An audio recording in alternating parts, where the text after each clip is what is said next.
There are over 800 books in Skyrim. 800. Now that's counting all the skill books, the journals, the magic books, everything. But what I'll be focusing on today isn't skill books or anything like that. It's rare books that you can find in Skyrim. More specifically, lore books. And lore books are just any book that doesn't have any purpose. It just, has information about the game or important characters, figures, stuff like that. And of all the books in the game, about 300 fall into this category. I just want to focus on a handful of the rarest books in the game, as well as books of important lore significance. I'll also cover one that is just downright odd and an Easter egg. Ready to see some interesting books in Skyrim? Well, first subscribe, and then sit back, and I'll tell you all about them.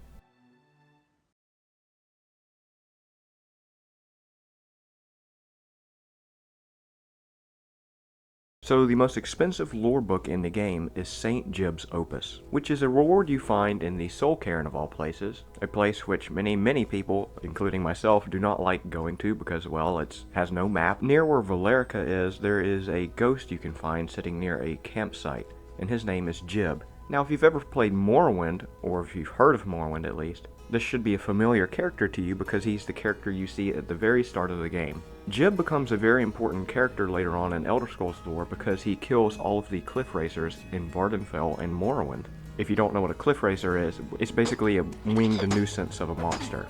Of course, he dies and winds up in the Soul Cairn, and if you talk to him, you find out he dies in the Siege of Kvata, which you get to experience in the game Oblivion. Basically, he's going to want you to help him find all of the pages that he's lost on his book he's writing.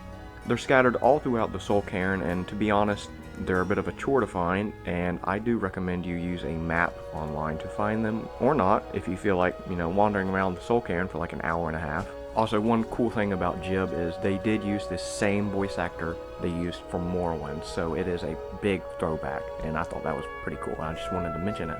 So anyway, if you find all 10 of these pages and bring them back to Juib, he will first give you a locket that is extremely powerful, and I would say it's one of the best necklaces in the entire game. It gives you plus 50 carry weight and plus 50 stamina, all around very good for most people, and probably why 90% of people would do this quest in the first place. But he also gives you a finished copy of one of his books he has written called St. Juib's Opus. It is, according to him, the only copy in the entire world. It's basically an autobiography of his life and all of the important things he's done for Tamriel. And like I mentioned earlier, it is the most expensive lore book in the entire game, worth 1,250 gold. You can find Tamrielic Lore in the College of Winterhold in the Arcanium Library. Unfortunately for me, I do not have a vanilla version of the College of Winterhold, and therefore, where stuff normally is been altered. I could not find this book on a modded load order. So I had to do the next best thing and get a vanilla copy of Skyrim, which I conveniently have on PlayStation. On the right hand side of the library, it's just sort of sitting on the floor, and you wouldn't think it would be a unique book because of that, but it actually is the only copy of this book you can find in the entire game. It was written by the last living dwarf, Yagrum Bargarn. I'll read an excerpt from Tamrielic Lore to tell you what the book is about. The following are notes I have gathered over the past centuries of items of unimaginable significance. All have been seen, owned, and lost again and again throughout Tamriel. Some may be a myth, others may be a hoax, but regardless, many have lost their lives attempting to find or protect these very coveted items. Basically, it's a collection of all the most powerful enchanted objects throughout Tamriel, some of which are going to be very familiar to you because they're featured in Skyrim. For instance, Spellbreaker, which you get from Periite, the Staff of Magnus, which is the final reward in the College of Winterhold, the Warlock's Ring and the Ring of Finaster, which were both added in the fishing CC content, the Creation Club content. Very good rings. The Ring of Khajiit, I believe that was also added with fishing. The Mace of Molag Bal, the Mask of Clavicus Vial, Mehrunes Razor, Savior's Hide. There's just a lot of objects that you will recognize if you have played the game. But overall, this is a very cool book if you want to read about certain daedric artifacts, if you want to know more about them, because Skyrim doesn't really offer too much knowledge on them, or if you're just interested in general Tamrielic lore. Holdings of Jarl Gjalund is a book you can find during the main quest. In fact, you've 100% seen it before, because it's on Farengar's table shortly after you return from Bleakfall's Barrow. A quest which literally everyone has done, if not 1,000 times. If you've actually opened the book and read it, it is a detailed description of all of the towns in Whiterun, or as they were thousands of years ago, during the First Era. You'll see some familiar names in here, like Rorikstead, which was known then as Roriksteading, Bromunar, which is now known as Labyrinthian, Volenrund, which you go to during the Dark Brotherhood questline, Hilgrinsteading, which is now famously known as Ivarstead, and Corvinjund. Also there's Heraldin, which is Old Heraldin now that's in the Reach, not in Whiterun. And the only location that isn't here is a place called Granite Hill, which was in Daggerfall, I believe, but it got scrapped in Skyrim. That was supposed to be somewhere near Fort Sungard. I would say one little interesting thing about this is, if you go to Rorikstead, the town's mayor, if you will, Rorik, says he founded the town himself and turned it from an unprofitable farmland into something that people could live off on. But that sort of conflicts with this book we just found, doesn't it? Because that book is from thousands of years ago, so how could he have founded a town from thousands of years ago? The wiki, of course, says that this is a sort of a mistake, and that what he meant to say is that he refounded the town, but I'm more keen to think that Bethesda did not cross their T's and dot their I's. But overall, yep, if you're interested in geography or the history of Whiterun, Holdings of Gjalund is an interesting book and a must-have for your collection. Everybody knows about the Lusty Argonian Maid, the first 2 books at least, but how many of you know about a 3rd book? Probably not many of you. So today I'll be showing you a spin-off of the Lusty Argonian Maid that you can find in Fort Dawnguard. You can find this book in the cave at Fort Dawnguard.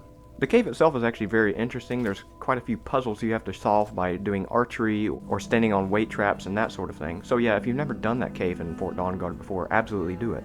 There's some various treasure here, you know, ore veins and chests and stuff, but I think the one unique treasure here is sitting up on a wooden ledge right next to a bedroll.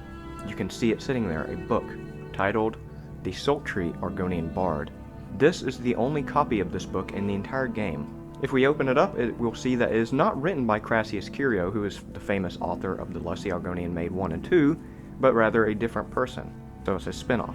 The contents are exactly what you would think. It is literally the Lusty Argonian Maid, but written by a different person. I will let you weirdos read it because I'm not reading it.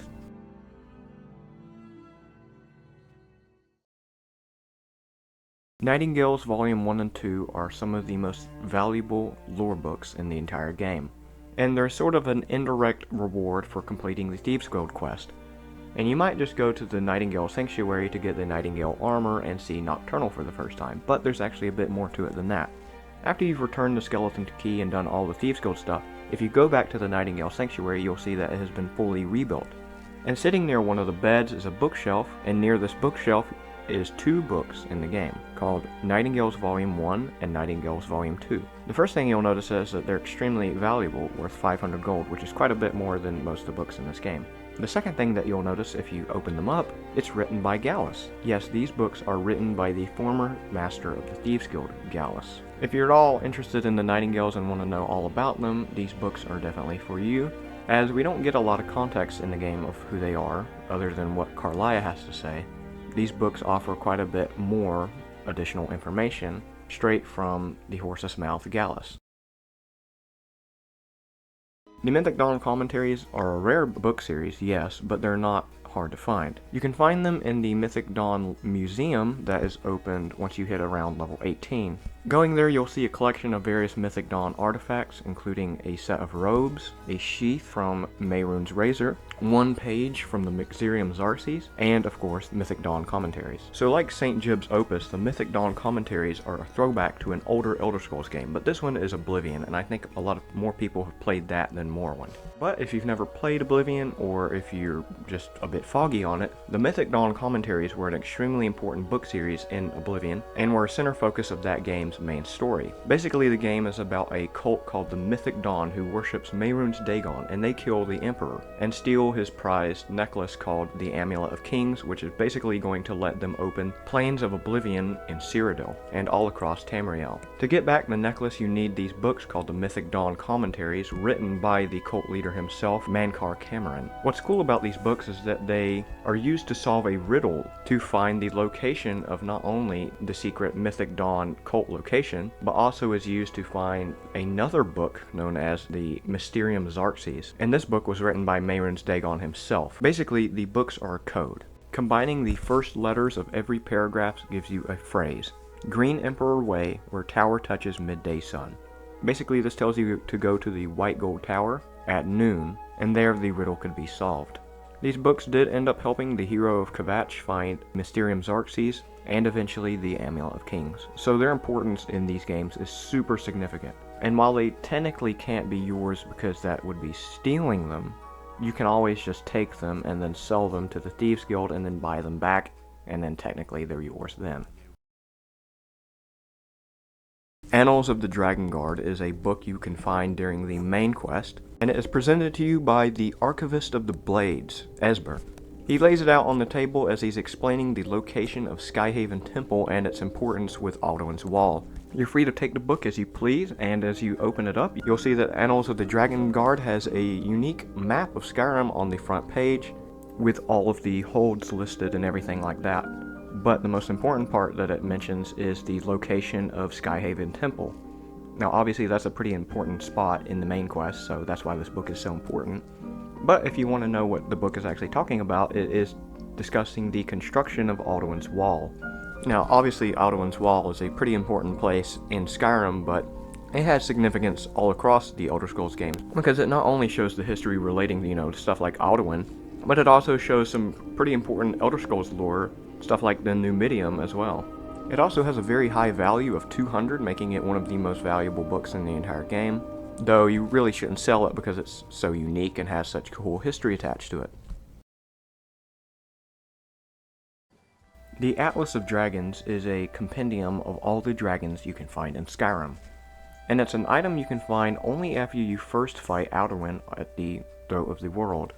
Once you go back to Skyhaven Temple after you fight Alduin, you can find the book sitting near a table on the right-hand side of the sanctuary. It's very cool because it details every named and known dragon in the world of Skyrim, some of which are going to be very familiar to you. For example, there's Mimolnir, who is the very first dragon you kill over at Whiterun Tower. There's Soloknir, who is the dragon you kill with Delphine at Kynesgrove, and obviously Parthenax, the sort of spiritual leader of the dragons who you meet at the throat of the world. The other named dragons you can find easily in Skyrim at various dragon mounds, but there are a couple that aren't in Skyrim and have been in either previous Elder Scrolls games or just not mentioned at all in Skyrim. But it's pretty cool that in the game you can find a book about every single dragon in Skyrim.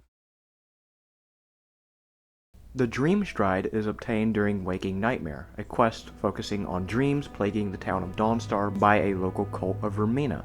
You travel to the cult's tower with a former cult member turned Mara priest to find the source of Dawnstar's nightmare. But we're not focusing on that part of the quest, we're focusing on a book that is obtained during it, a unique book known as the Dreamstride.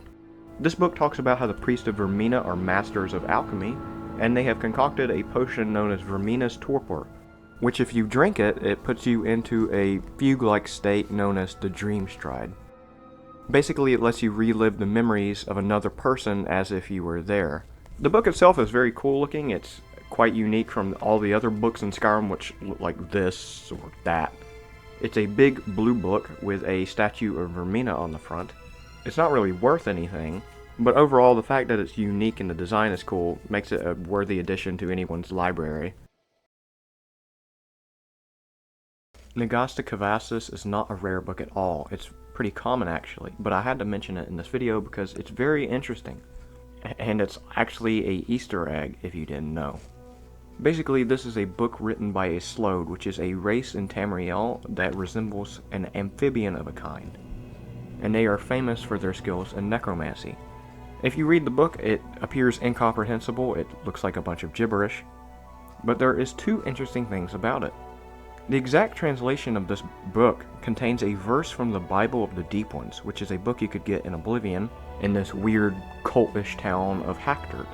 The original text of the Bible of the Deep One is all in Daedric, but if you translate that Daedric to the English alphabet, it translates right to Nagasta Kvakis. And while Nagasta Kvakis appears incomprehensible like I said earlier, this too can be translated to another language. The text itself is a cipher, interestingly enough, and if you swap certain strings of letters in the book for other strings of letters, I can't explain the process really good, it translates to a real-life international language called Esperanto. I'm not joking about this. This text, once fully translated, has several mentions of the internet and emails, and you can actually even sort of see where the word internet and email is, even in the untranslated version of Nagasta Kvakis if you just look closely enough. So yeah, it's not a rare book at all, but it's a fourth wall breaking book and an Easter egg by all accounts. And now you know about the book in Skyrim that talks about the internet. And well, that's it. Some of the most valuable books in the entire game, and books with extremely important lore and significance throughout the Elder Scrolls, all of which you can find right here in Skyrim. I had a lot of fun making this video, as I've always loved books in Skyrim and making libraries. The library has always been my favorite section of the Hearthfire houses. I love building it and filling it up with every single book in the entire game. So yeah, I had a lot of fun making this video, and I'm planning some other content that is pretty similar to this in the future, as well as another video related to Unmarked Location, a sequel to a video I made in the past. And with that, I hope to see you next time.